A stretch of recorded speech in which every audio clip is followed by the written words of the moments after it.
तो प्यारे विद्यार्थियों नमस्कार, स्वागत है आप सबका एक और नए वीडियो में। प्यारे विद्यार्थियों, आज हम यहाँ पर राजस्थान बोर्ड परीक्षा कक्षा 12 का अर्थशास्त्र विषय का पूरा क्वेश्चन पेपर और इसका पूरा सॉल्यूशन देखने वाले हैं। जी हाँ प्यारे विद्यार्थियों, आपका जो 28 मार्च को अर्थशास्त्र का पेपर होने वाला है उसको पूरा का पूरा आज हम यहाँ से सॉल्यूशन के साथ में देखने वाले हैं।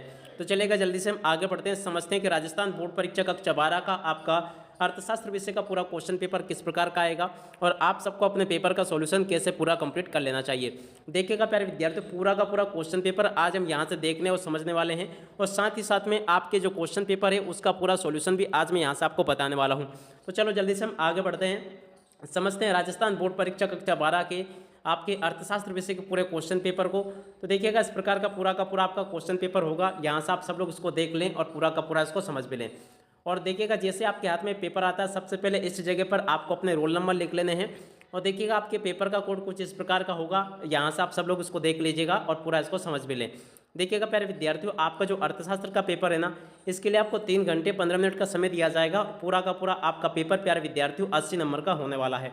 तो चलो जल्दी से हम आगे बढ़ते हैं, समझते हैं राजस्थान बोर्ड परीक्षा कक्षा 12 के आपके अर्थशास्त्र विषय के पूरे क्वेश्चन पेपर को, ताकि प्यारे विद्यार्थियों आप सब लोगों को पूरा का पूरा क्वेश्चन पेपर अच्छे से समझ में आ सके और आप सब लोग अपनी वार्षिक परीक्षाओं के पेपर में पूरे अंक प्राप्त कर सको। तो चलेगा, जल्दी से हम आगे बढ़ते हैं, समझते हैं राजस्थान बोर्ड परीक्षा कक्षा 12 के आपके अर्थशास्त्र के पूरे क्वेश्चन पेपर को और इसके पूरे सॉल्यूशन को, जिससे कि आपको पूरा का पूरा क्वेश्चन पेपर अच्छे प्रकार से समझ में आ सके। तो चलेगा, जल्दी से हम आगे बढ़ते हैं, समझते हैं राजस्थान बोर्ड परीक्षा के आपके पूरे क्वेश्चन पेपर को और इसके पूरे सॉल्यूशन को। तो देखिएगा प्यारे विद्यार्थियों, ये रहा आपका पूरा क्वेश्चन पेपर, यहाँ से आप सब लोग इसको देख लें और अच्छी प्रकार से पूरा समझ भी लें। अब इसमें देखिएगा प्यारे विद्यार्थियों, आपके पेपर का खंड आ ये यहाँ पर आपको दिया गया है, तो आप सब लोग इसको अच्छे से पढ़ लें और पूरा का पूरा इसको समझ भी लें। अब पहला क्वेश्चन पढ़ते हैं, क्या लिखा है, एडम स्मिथ द्वारा लिखित पुस्तक है। तो देखिएगा प्यारे विद्यार्थियों, एडम स्मिथ द्वारा लिखित पुस्तक का नाम क्या है।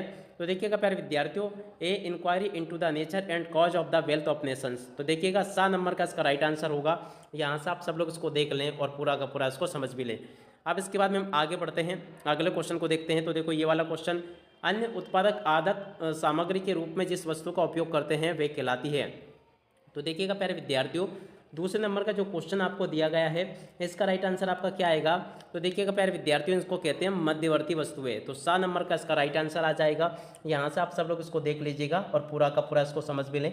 ए टू जेड क्वेश्चन देखेंगे और साथ ही साथ में उनका पूरा सॉल्यूशन भी आज हम यहाँ से देखने वाले हैं। और देखिएगा तीसरे नंबर का क्वेश्चन क्या कहता है, आय में प्रति इकाई परिवर्तन के फलस्वरूप सीमांत उपभोग में परिवर्तन कहलाता है। तो देखिएगा प्यारे विद्यार्थियों, इसको हम क्या कहते हैं। तो देखो तीसरे नंबर के क्वेश्चन का राइट आंसर आपका होगा सीमांत उपभोग प्रवृत्ति, इसको कहते हैं। तो देखो आ नंबर का इसका राइट आंसर होगा। और प्यारे विद्यार्थियों, अगर आपने हमारे यूट्यूब चैनल को सब्सक्राइब नहीं किया हो तो प्लीज़ जल्दी से चैनल को सब्सक्राइब जरूर कर ले, ताकि आप सभी को हमारे द्वारा अपलोड किए जाने वाले प्रत्येक वीडियो की नोटिफिकेशन बराबर मिलती रहे। अब उसके बाद में प्रश्न नंबर 4 को पढ़ते हैं, भारतीय रिजर्व बैंक की स्थापना हुई। तो देखिएगा प्यारे विद्यार्थियों, यहाँ पर अगर देखें तो भारतीय रिजर्व बैंक की स्थापना 1 अप्रैल 1935 को हुई थी। तो 12 नंबर का इसका राइट आंसर होगा, यहाँ से आप सब लोग इसको देख लीजिएगा और पूरा का पूरा समझ भी लें। अगर आप इंग्लिश मीडियम के बच्चे तो यहाँ से इसको नोट कर लीजिएगा। और उसके बाद में हम आगे बढ़ते हैं, अगले क्वेश्चन को देखते हैं। तो देखिएगा प्यारे विद्यार्थियों, 5 नंबर के क्वेश्चन में आपको दिया गया है, आनुपातिक करों में वृद्धि से सीमांत उपभोग प्रवृत्ति में होती है। तो देखिएगा प्यारे विद्यार्थियों, 5 नंबर का जो क्वेश्चन आपको दिया गया है उसका राइट आंसर आपका क्या होगा। तो देखो प्यारे विद्यार्थियों, इसका राइट आंसर आपका आ जाएगा कमी होती है। उसके बाद में 6 नंबर के क्वेश्चन को पढ़ते हैं, निम्न में से चालू घाटे का घटक नहीं है। तो देखिएगा प्यारे विद्यार्थियों, 6 नंबर के क्वेश्चन को अगर हम देखें तो देखो इसका राइट आंसर आपका आ जाएगा विदेशी ऋण जो है ना चालू घाटे का घटक नहीं है। यहाँ से आप सब लोग इसको देख लीजिएगा और पूरा का पूरा इसको समझ भी लें, ताकि आप सब लोगों को अपनी वार्षिक परीक्षाओं में सभी क्वेश्चन और उनके आंसर अच्छे से समझ में आ सके। उसके बाद में देखो प्रश्न नंबर 7 को पढ़ते हैं, समष्टि अर्थशास्त्र में निम्न का अध्ययन नहीं किया जाता है। तो देखिएगा प्यारे विद्यार्थियों, प्रश्न नंबर 7 जो आपको दिया गया है इसका राइट आंसर आपका क्या आ जाएगा। तो देखिएगा प्यारे विद्यार्थियों, समष्टि अर्थशास्त्र में व्यक्तिगत इकाई का अध्ययन नहीं किया जाता है, आ नंबर का ही इसका राइट आंसर होगा।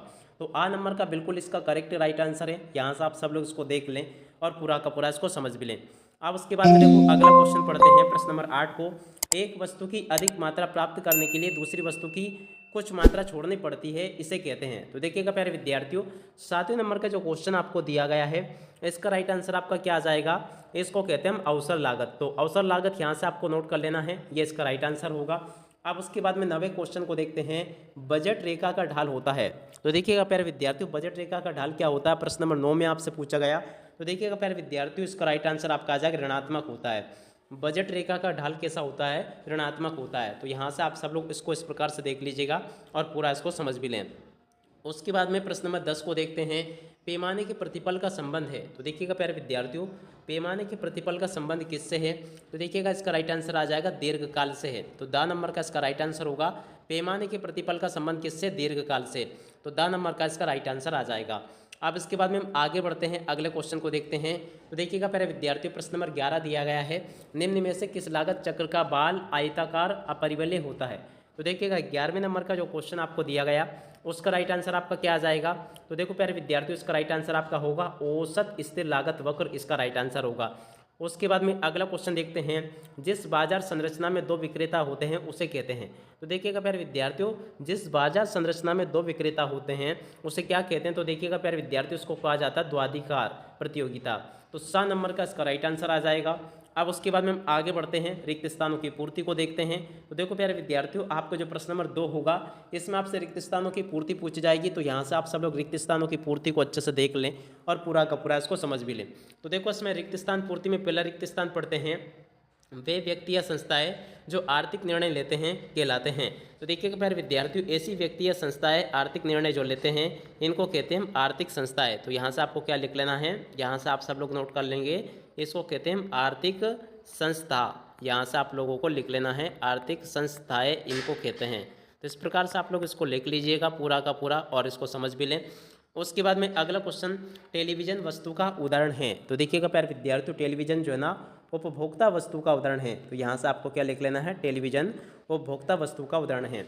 उसके बाद में अगला क्वेश्चन पढ़ते हैं, क्या लिखा है, एक आय व उपभोग के संबंध की व्याख्या करता है। तो देखिएगा प्यारे विद्यार्थियों, यहाँ पर आपको लिखना एक उपभोग फलन। यहाँ पर आपको क्या लिखना है, एक उपभोग। उसके बाद में यहाँ पर आपको लिखना फलन आय व इसके बीच में संबंध की व्याख्या करता है। तो इसका राइट आंसर यह आ जाएगा, जिसका संबंध सरकार की संपत्ति तथा देनदारियों से होता है उसे कहते हैं।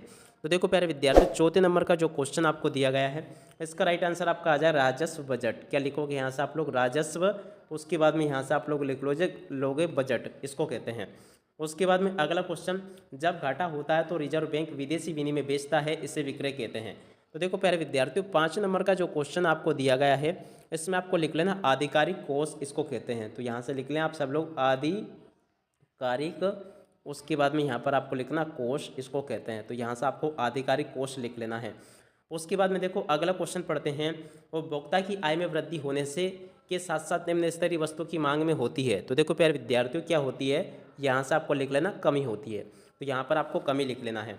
उसके बाद में देखो प्यारे विद्यार्थियों, प्रश्न नंबर 3 ये दिया गया है। प्रश्न नंबर 3 को देख लो, पूंजीवादी अर्थव्यवस्था की विशेषता आपको बताना है। समष्टि अर्थव्यवस्था की दृष्टि से 4 प्रमुख क्षेत्रों के नाम आपको बताने हैं। उसके बाद में देखो इस प्रकार के क्वेश्चंस आपकी वार्षिक परीक्षाओं के पेपर में आपसे पूछे जाएंगे। आप सब लोग इनको देख भी लें और पूरा समझ भी लें। आपके पेपर का खंड बाह्य यहाँ पर आपको दिया गया है जिसमें किस प्रकार के क्वेश्चन आपसे पूछे गए हैं। तो आप सब लोग इनको देख लीजिएगा और पूरा का पूरा इनको समझ भी लें। टोटली प्यारे विद्यार्थियों, यहाँ से मैं आपको A to Z क्वेश्चन बता चुका हूँ। तो आप सब लोग इनको अच्छे प्रकार से कंप्लीट जरूर कर लें। अब इसी के साथ में प्यारे विद्यार्थियों इस वीडियो को यहीं पर पूरा करते हैं। नमस्कार, जय हिंद, जय भारत।